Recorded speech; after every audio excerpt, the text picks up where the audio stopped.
Hello, and welcome to your ultimate guide for the D830 OA, Introduction to Cryptography course.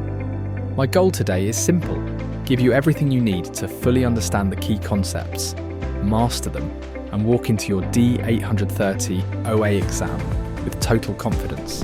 In this video, we'll cover cryptography fundamentals, historical evolution, foundational principles, cryptanalysis methods, symmetric cryptography. And remember, our website offers free exam guides and practice questions to help you ace your D830 OA exam.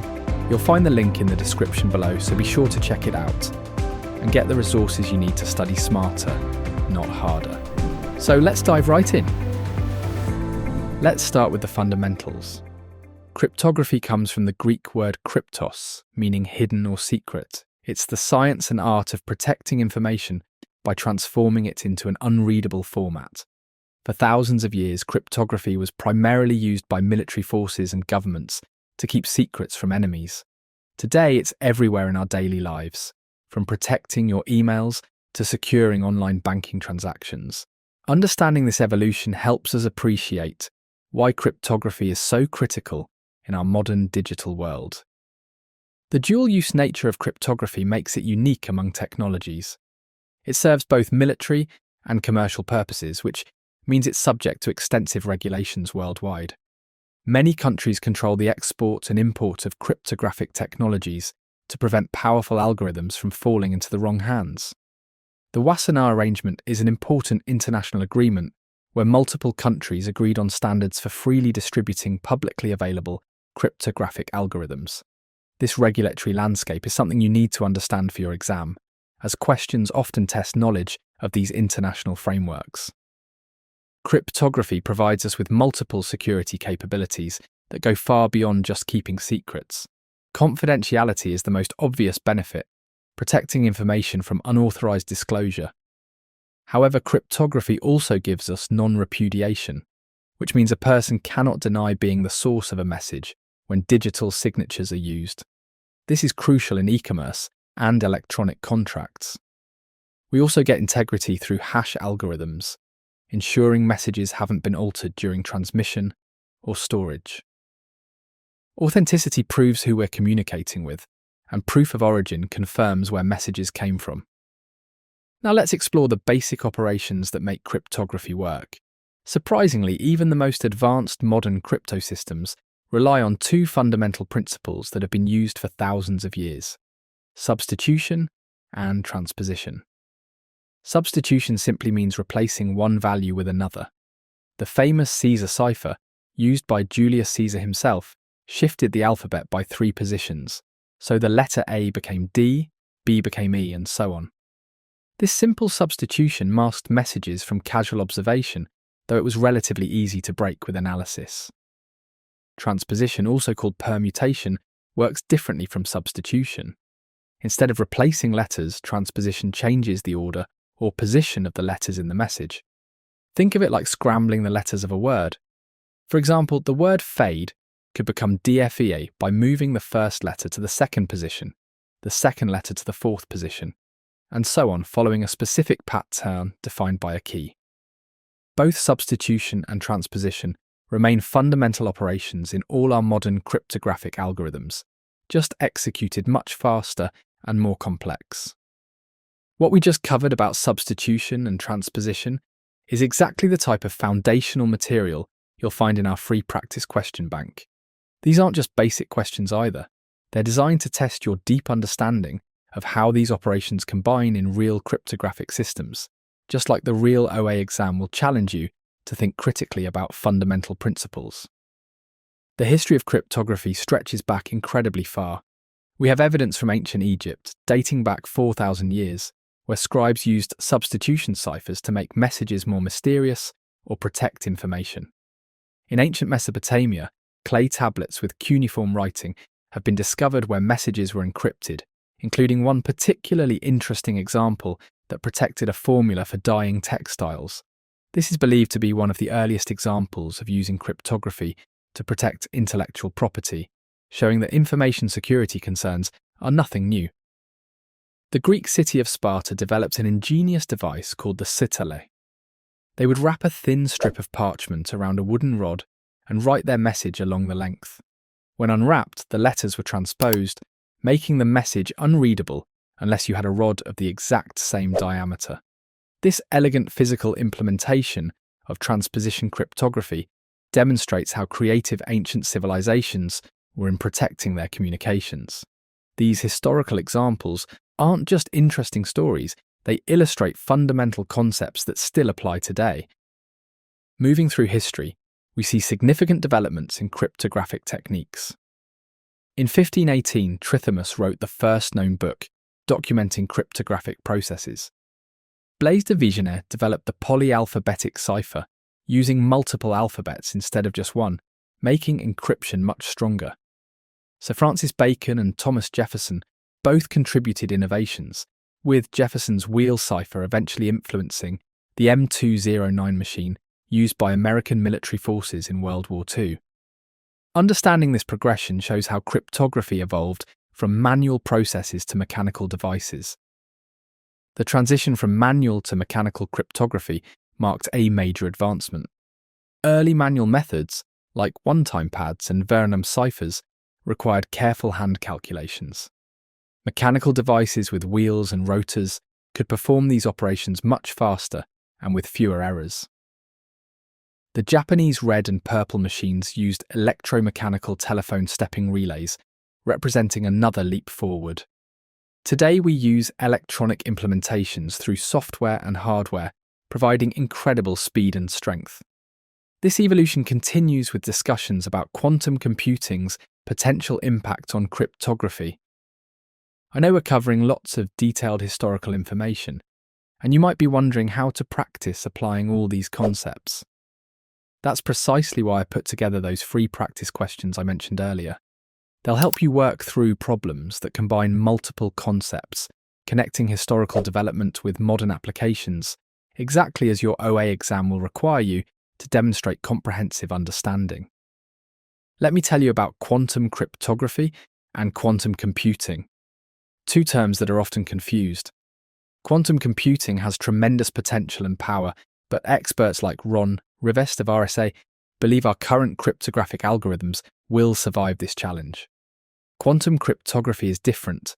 It's based on transmitting messages over fiber optic cables using light beams, with the property that you'd know if someone tried to read your message. However, several implementations have been broken, suggesting it might be like other promising ideas that don't work out in practice. Claude Shannon, working in the 1940s, established a principle we still follow today. Always assume your adversary has a copy of your ciphertext and knows your algorithm. This assumption fundamentally shapes how we design cryptographic systems. We don't rely on keeping algorithms secret. Instead, we focus on protecting keys. This principle might seem counterintuitive, but it ensures our security doesn't depend on obscurity. Shannon's work laid the foundation for modern cryptographic theory and practice. William Friedman pioneered modern cryptanalysis, the science of breaking cryptographic systems. He even coined the term cryptanalysis and established training schools for military codebreakers. His work breaking Japanese communications during World War II was exemplary and contributed significantly to Allied victory. Alan Turing's work breaking German Enigma messages, according to Churchill, shortened the war by 2 years. The development of Colossus, the world's first programmable computer, was specifically designed to break German diplomatic traffic. These historical achievements demonstrate the ongoing battle between cryptography and cryptanalysis. The Enigma machine itself is an excellent case study in both strong design and implementation failures. Given the technology of its time, the Enigma should have been unbreakable.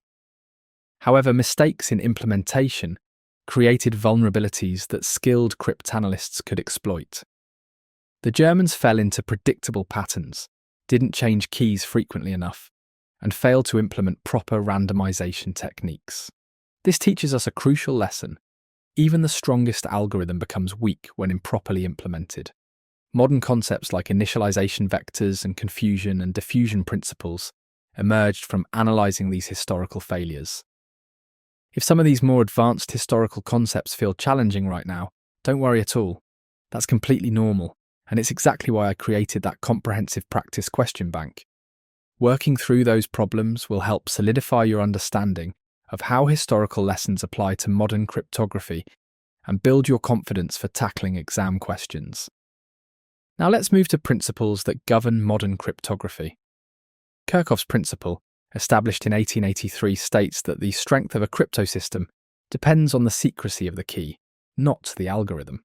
This means we can all use the same publicly available algorithm, which should be open to scrutiny to ensure it has no backdoors or flaws. Once an algorithm has been examined and the mathematics proven sound, we can confidently use it. Knowing our security depends only on keeping our keys secret. This principle simplifies security management tremendously. Moore's law, formulated by Intel founder Gordon Moore, observed that the number of transistors on a chip doubles every 18 months while prices halve. The consequence for cryptography is significant. Computing capability continues to increase rapidly, making brute force attacks, where we try all possible keys, increasingly feasible. What seems secure today might be vulnerable in just a few years as processing power grows. This means cryptographic algorithms must evolve continuously, and key lengths must increase to maintain security against improving computational capabilities. Claude Shannon introduced three primary concepts that shape modern cryptographic design. First is confusion. Every key should work and key values should be mixed up during repeated rounds of operation. Modern algorithms like AES perform 10 or more rounds, using a different key for each round through a key schedule. This ensures that even if an attacker learns something about one round, it doesn't compromise the entire system. Confusion makes the relationship between the key and ciphertext extremely complex. Shannon's second concept is diffusion, which means mixing up the location of plaintext throughout the ciphertext to eliminate patterns. We don't want the first letter of plaintext to simply become the first letter of ciphertext. That makes analysis easier. By scattering and redistributing the plaintext across the ciphertext, we make it much harder to determine the original structure. This is accomplished through substitution boxes called S-boxes and permutation operations that thoroughly shuffle the data during encryption. The work of Whitfield Diffie and Martin Hellman revolutionized cryptography in the 1970s. They introduced the concept of asymmetric cryptography and developed the Diffie-Hellman key agreement protocol. This protocol is used extensively in modern implementations, including IPsec for secure network communications. Their innovation solved major problems with symmetric encryption, particularly key distribution challenges. We often call them the fathers of public key infrastructure, and their contributions fundamentally changed how we approach cryptographic system design. Remember that mastering these principles takes practice and application. The free practice questions are designed specifically to help you take what you're learning here and turn it into exam-ready skills. They cover everything from Kirchhoff's principle to Diffie-Hellman protocols, with detailed explanations that reinforce the concepts we're discussing right now. Phil Zimmermann created Pretty Good Privacy, commonly known as PGP, because he was concerned about email privacy. He released it as freeware, allowing everyone to encrypt their email and hard drives with fairly strong security. PGP became a template used worldwide for implementing both symmetric and asymmetric cryptography in user-friendly ways. Zimmermann also introduced the concept of web of trust, where instead of trusting a hierarchical certificate authority, we trust based on peer relationships. This decentralized trust model offers an alternative to traditional certificate authority systems. RSA, named after Ron Rivest, Adi Shamir, and Leonard Adleman, is probably the most widely used asymmetric algorithm. However, these three individuals contributed much more to cryptography than just RSA. Rivest developed the entire Message Digest series, including MD2, Maryland 4, Maryland 5, and MD6, used for creating hash values. He also created the Rivest ciphers, RC2, RC4, RC5, and RC6. It's important to note that despite similar numbering, these are substantially different algorithms. RC4 is stream-based, while RC5 and RC6 are block-based symmetric ciphers. Now let's transition from history and principles to understanding how cryptography actually works in practice. We need to master the terminology used in cryptographic operations. A message represented as M exists in plain text or clear text when it's readable.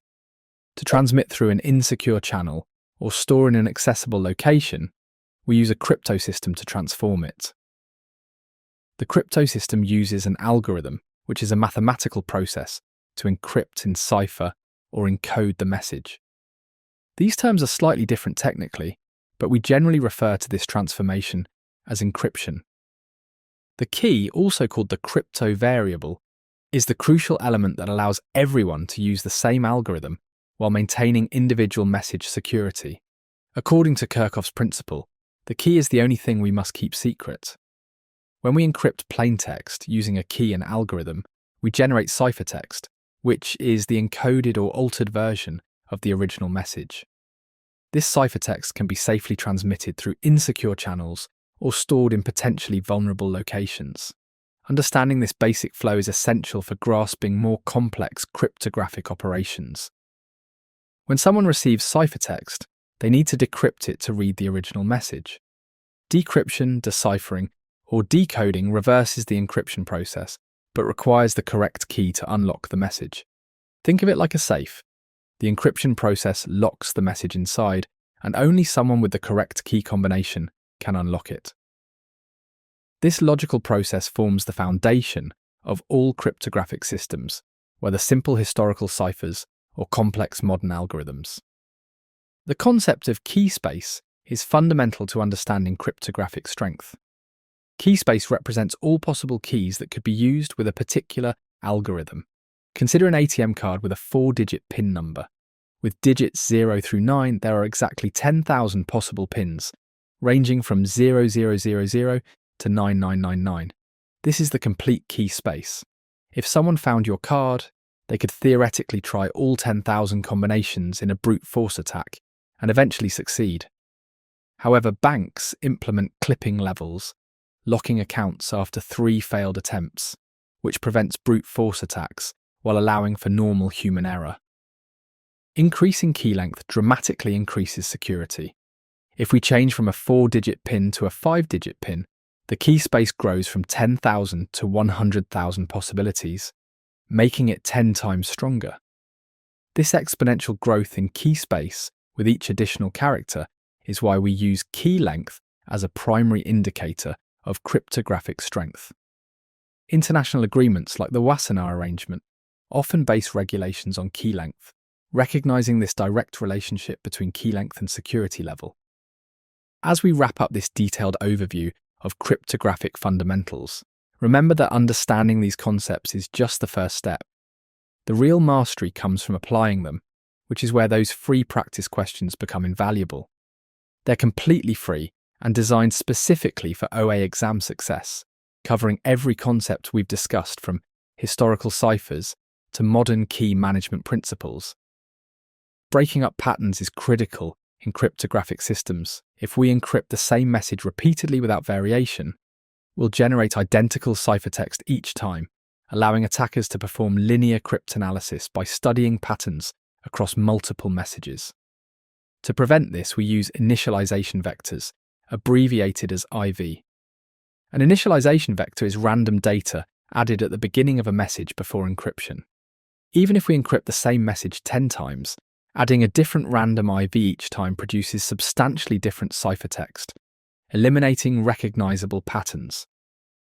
Let me walk you through how initialization vectors work in practice. Before encrypting plaintext, we add the IV using an exclusive OR operation, represented mathematically as XOR. This binary operation is extremely fast and doesn't change the message size. After adding the IV, we encrypt the combined data using our key and algorithm, generating ciphertext that includes the scrambled IV and message. The receiver must have the same IV to decrypt properly. They decrypt the ciphertext using their key, then remove the IV using another XOR operation to recover the original plaintext. Here's an important point about initialization vectors. The IV doesn't need to be kept secret. It's just random garbage used to break patterns, not sensitive information. We can safely transmit the IV along with the ciphertext through the same insecure channel. The receiver needs the IV to decrypt, but an attacker gaining the IV doesn't compromise security because the message itself is still protected by the key. This makes IV implementation practical and efficient without adding complex key management requirements.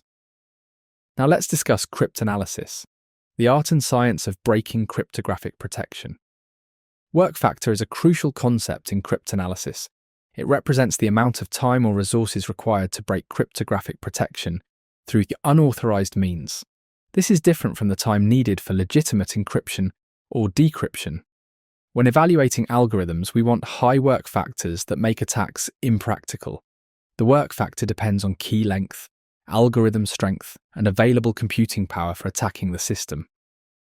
The known plaintext attack, abbreviated KPA, is a powerful cryptanalytic technique. In this attack, the adversary has both the ciphertext and corresponding plaintext for at least some messages. With both versions, they can analyze the transformation to discover the key. This is why Allied cryptanalysts specifically targeted German weather reports during World War II. Weather reports follow predictable patterns and use consistent terminology, making them ideal targets for known plaintext attacks. Once the key is discovered, all other messages, encrypted with that same key, become readable. Initialization vector attacks demonstrate how seemingly minor implementation details matter tremendously. Wired equivalent privacy, known as WEP, used an IV that was too short. The limited IV space meant values repeated frequently, creating patterns that attackers could exploit. This vulnerability shows that even when using a sound algorithm, poor implementation choices can completely undermine security. Modern protocols like WPA2 learned from this failure and use longer, properly implemented initialization vectors. Dictionary.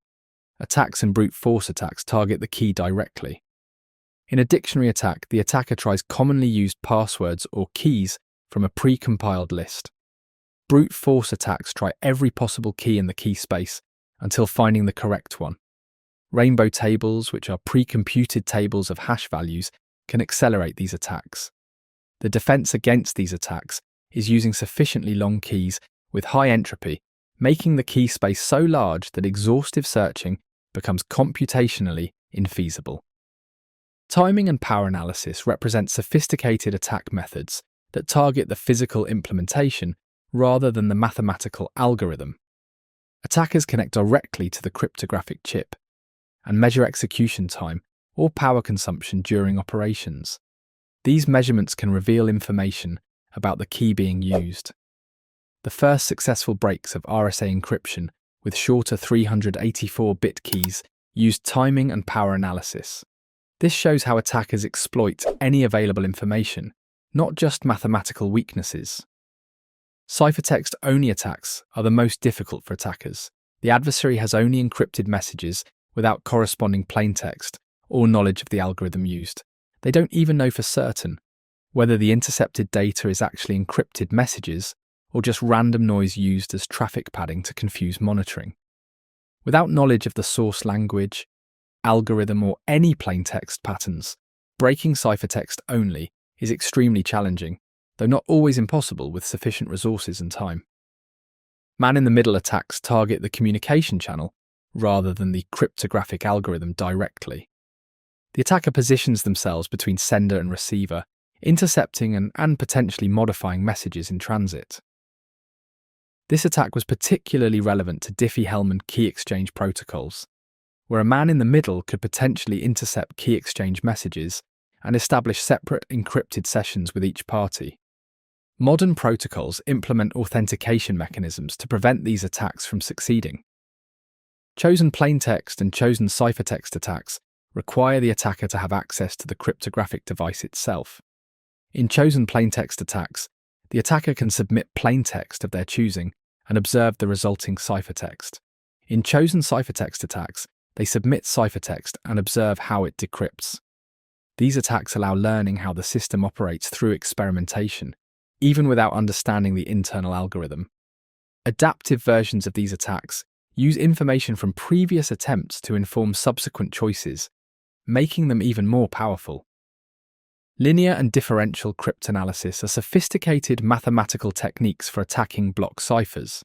Linear cryptanalysis looks for linear relationships between plaintext, ciphertext, and key bits across multiple encryptions. Differential cryptanalysis examines how differences in plaintext pairs affect differences in corresponding ciphertext pairs. Both techniques require analyzing many plaintext-ciphertext pairs, but can reveal information about the key. Modern algorithms are specifically designed to resist these types of mathematical attacks through careful construction of S-boxes and other components. However, the most effective attacks often bypass cryptographic algorithms entirely. Social engineering, bribery, intimidation, or simply stealing keys through non-technical means often succeeds where mathematical attacks fail. An attacker might take the cipher clerk out for lunch and trick them into revealing information. They might install keyloggers to capture passwords, or simply threaten someone until they cooperate. This human factor remains the weakest link in most cryptographic implementations, which is why security training and proper procedures are just as important as strong algorithms. Don't forget to grab those free practice questions from the link in the description. They include scenarios testing your ability to identify attack types, evaluate work factors, and recommend appropriate countermeasures. With the depth of knowledge you've gained today plus practice from those questions, you'll be incredibly well prepared for your OA exam's cryptanalysis questions. Now let's explore symmetric cryptography in detail. Symmetric algorithms have been used for thousands of years and remain crucial today. The defining characteristic is using the same key for both encryption and decryption operations. This is why symmetric cryptography is also called single key, shared key, secret key, session key, or private key encryption. The sender and receiver must both possess the same key, which is often used only for one communication session and then discarded for security. Here's how symmetric cryptography works in practice. We start with plaintext and add an initialization vector using XOR. This combined data feeds into the crypto system, where our symmetric algorithm uses the provided key to generate ciphertext. This ciphertext can be safely transmitted through insecure channels or stored in potentially vulnerable locations. The receiver takes the ciphertext and decrypts it using the same key the sender used. After decryption, they remove the IV to recover the original plaintext message. The key distribution challenge is fundamental to symmetric cryptography. We cannot send the key along with the message through the same channel. An eavesdropper would have everything needed to decrypt the message. Therefore, we use out-of-band key distribution, meaning we transmit. The key distribution challenge is fundamental to symmetric cryptography. We cannot send the key along with the message through the same channel.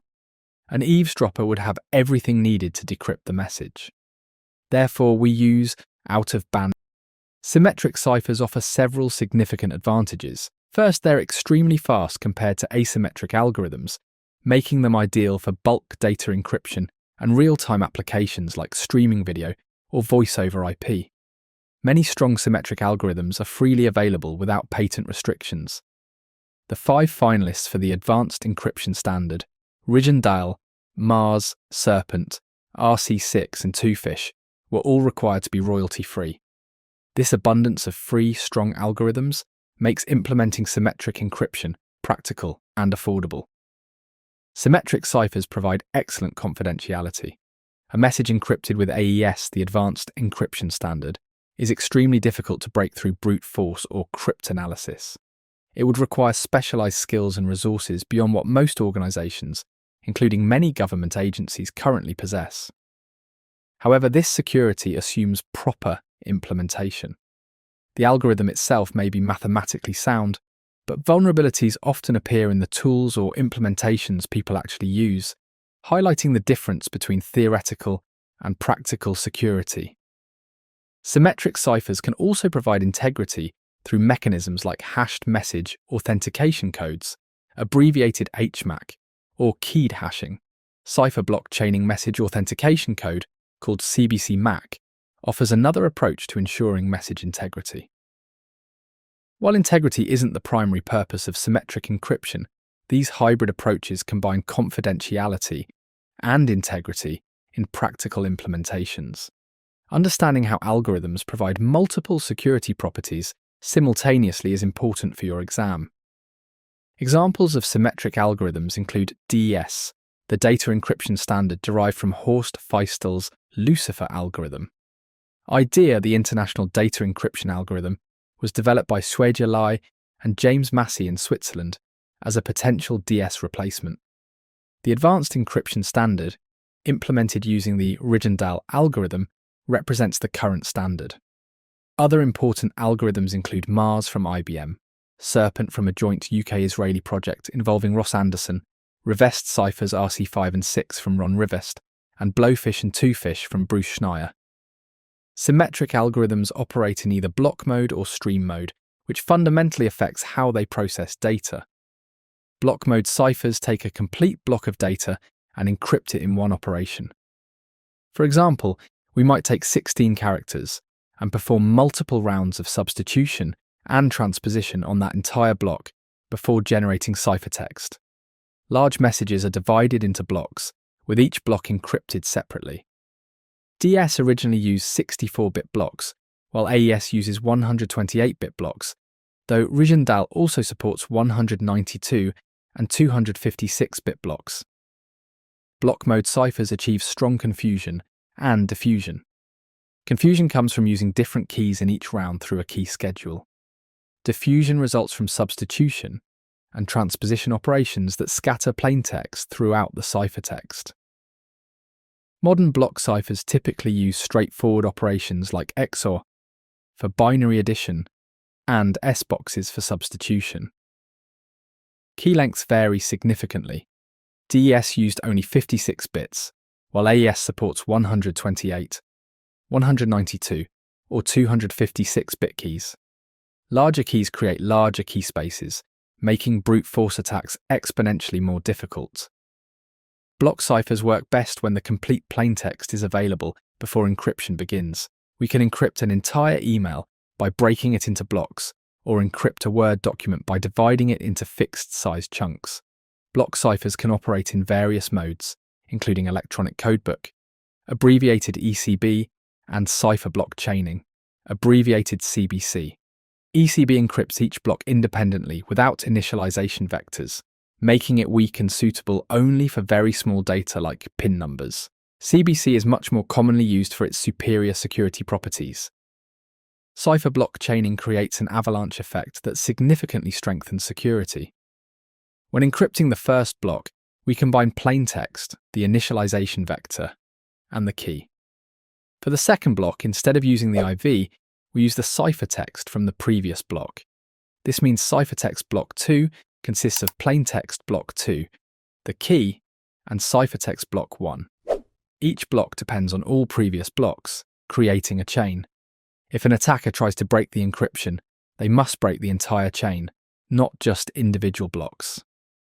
Sometimes we want block cipher speed combined with stream cipher characteristics. 3 modes provide pseudo-stream operation for block ciphers: cipher feedback, output feedback, and counter mode. Counter mode, abbreviated CTR, is most commonly used today. In counter mode, we use a different initialization vector for each block by incrementing a counter. The first block uses the IV, the second uses IV plus 1, the third uses IV plus 2, and so on. This provides security similar to using unique IVs while maintaining high performance. Counter mode is extensively used in modern applications. Digital satellite broadcasting uses counter mode for efficient encryption of video streams. WPA2, Wi-Fi Protected Access version 2, implements AES in a mode called CCMP, which stands for counter mode with cipher block chaining message authentication code protocol. The counter mode provides fast encryption for wireless messages, while CBC MAC ensures message integrity. This combination demonstrates how different modes and techniques combine to provide comprehensive security in real-world systems. The Enigma machine exemplifies symmetric stream cipher implementation. It looked like a typewriter with a keyboard and a series of rotors containing scrambled alphabets. Operators would set the rotors to specific starting positions based on the daily key, then type their message. Each key press would substitute the letter through the rotors and illuminate a different letter on a lamp board. After each letter, the rotors would step forward, changing the key for the next letter. This meant typing the same letter twice would produce different ciphertext each time. The Enigma used 3 or 4 rotors depending on the model. Naval versions used 4 rotors, making them more secure than 3 rotor versions used by other services. The bombs, machines built to break Enigma encryption, were essentially automated systems for testing possible rotor settings until finding the correct key. These massive electromechanical devices could test thousands of possible keys relatively quickly. The Enigma museum pieces in Fort Meade show both the elegance of the Enigma design and the ingenuity required to break it. RC4 is a modern symmetric stream cipher that was widely used in WEP and WPA wireless security protocols. It features a variable key size and operates primarily using exclusive OR operations. RC4 is actually a good cipher. The problems with WEP came from poor implementation rather than algorithmic weakness. Understanding this distinction between algorithm strength and implementation quality is crucial for exam questions about cryptographic failures and security vulnerabilities. Exclusive OR operation is fundamental to stream ciphers and many cryptographic operations. In binary mathematics, XOR follows simple rules. 0 plus 0 equals 0, 0 plus 1 equals 1, 1 plus 0 equals 1, and 1 plus 1 equals 0. The key principle is that identical values produce 0, while different values produce 1.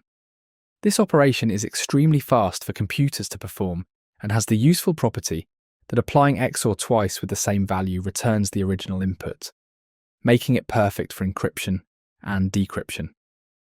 Symmetric ciphers face significant disadvantages related to key management and distribution. The scalability problem becomes severe with multiple users. If 10 people need to communicate securely, they need 45 different keys, calculated as users times users minus 1 divided by 2. For 10 users, that's 10 times 9 equals 90, divided by 2 equals 45 keys. With 1,000 users, you'd need nearly 500,000 different keys to manage, which quickly becomes impractical. Key distribution presents additional challenges beyond just quantity. Keys must be distributed through secure out-of-band channels separate from the message traffic. This might mean using couriers for physical key exchange, telephone calls for verbal key sharing, or secure meetings for key establishment. None of these methods scale well to large user populations or frequent key changes. The key distribution problem was a major limitation of symmetric cryptography until asymmetric algorithms provided solutions. Despite these challenges, symmetric ciphers remain essential for specific use cases. They're ideal for bulk data encryption because of their speed and efficiency. They work excellently for streaming media applications like voice over IP or video conferencing, where low latency is critical. The algorithms are well understood, extensively tested, and widely available. When key distribution can be managed properly, symmetric encryption provides outstanding confidentiality and performance that asymmetric alternatives cannot match. Let me bring this all together for you now. We've journeyed from ancient Egyptian ciphers through World War II code breaking to modern symmetric algorithms. You've learned how substitution and transposition form the foundation of all cryptographic operations. You understand Kirchhoff's principle that security depends on key secrecy, not algorithm secrecy.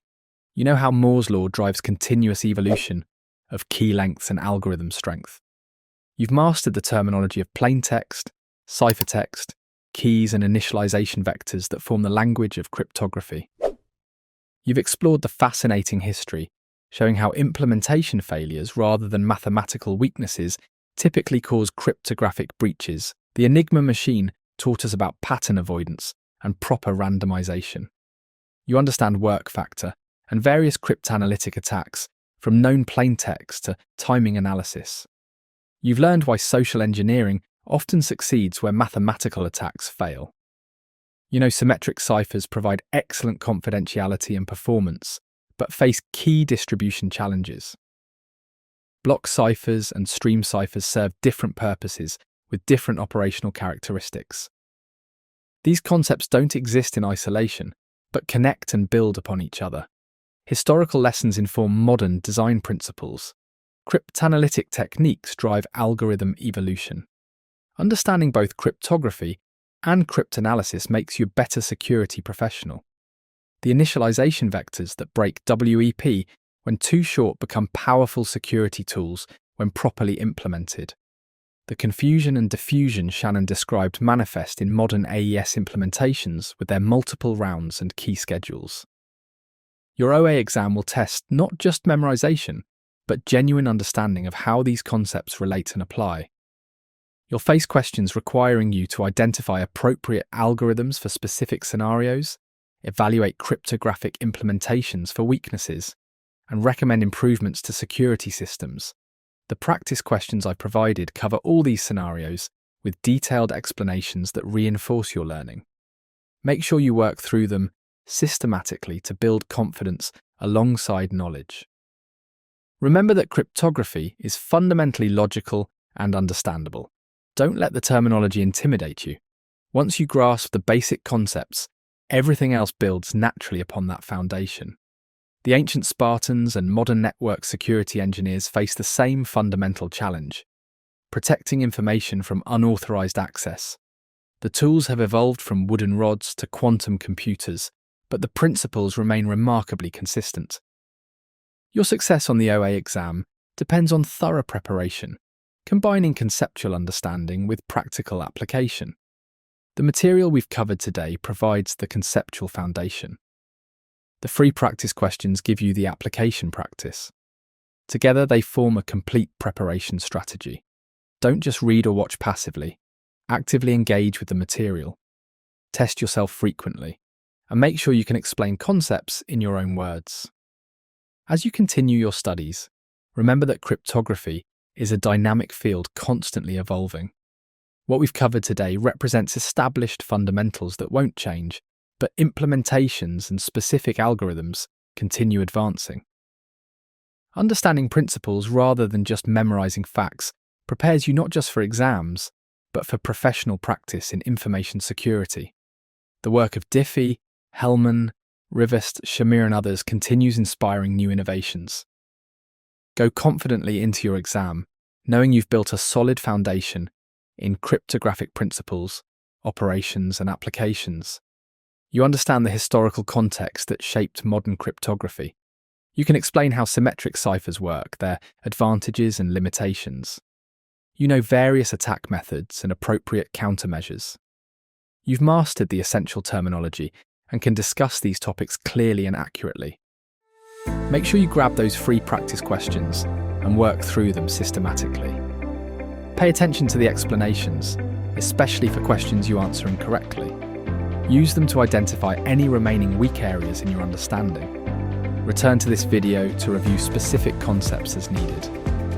With the comprehensive knowledge you've gained today, combined with focused practice, you're well positioned for exam success.